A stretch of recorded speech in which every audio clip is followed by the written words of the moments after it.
My son came back after years, covered in blood, begging me to take him in. I need your help. Dad, could you please just talk to me? The moment I saw him, I knew he was in deep trouble.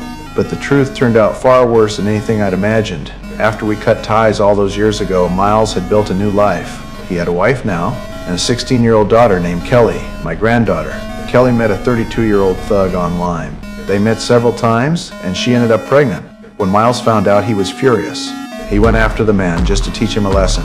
But in the heat of the moment, things spun out of control. During the fight, Miles stabbed him to death, and when panic hit, the only person he thought of was me. He knew what I used to be, a professional hitman, and that's exactly why he cut me off years ago, over a decade without a single word.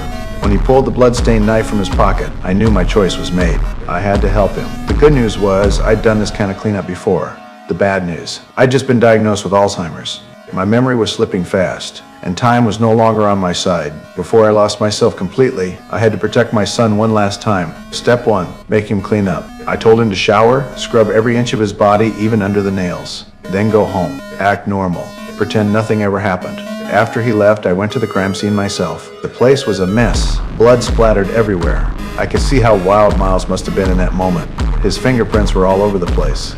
It was worse than I feared, but I still had a plan. Careful, precise. I even wrote it down in a notebook, afraid I'd forget. Then I got to work. I didn't clean the scene right away.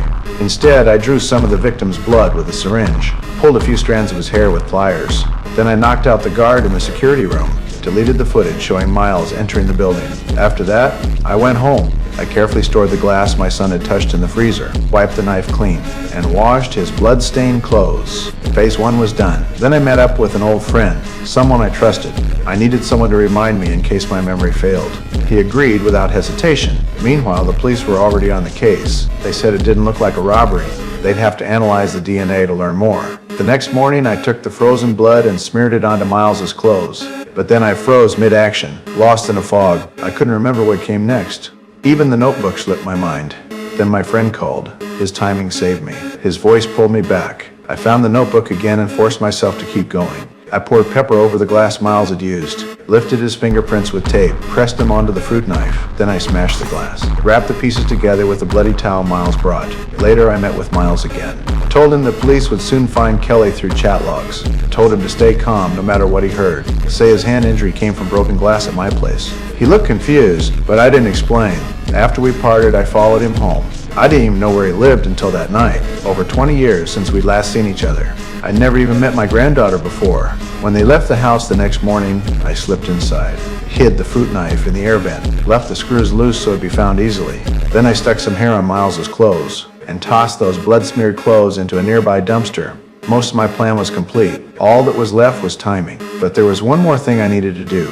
Something I'd planned since the day I got my diagnosis. I wanted to leave everything I had to 3 people. My ex-wife was one of them. We hadn't spoken in years. I wanted to say goodbye and ask her to convince Miles to accept the money. I knew how much he despised what I used to do, and I wanted to see her one last time before my mind went blank. The third person was a prostitute. I'd been paying her to spend Thursday nights with me since the divorce. I told her everything about the inheritance. Told her she was included too, but my mind slipped again. I called her by my ex-wife's name. That mistake cost me dearly. She thought I'd changed my mind and wouldn't leave her a dime. So the next day, she brought 3 hired thugs to take it all early. When they burst in, I handed over the diamonds quietly. Then I tossed them onto the floor. While they scrambled to grab them, I struck back. They were amateurs. It took only a few moves to finish them off. Then I walked up to the woman and slowly raised the gun in my hand. You were gonna get a third. You're thinking of your ex-wife. No, Annie. My ex-wife, my son, and you.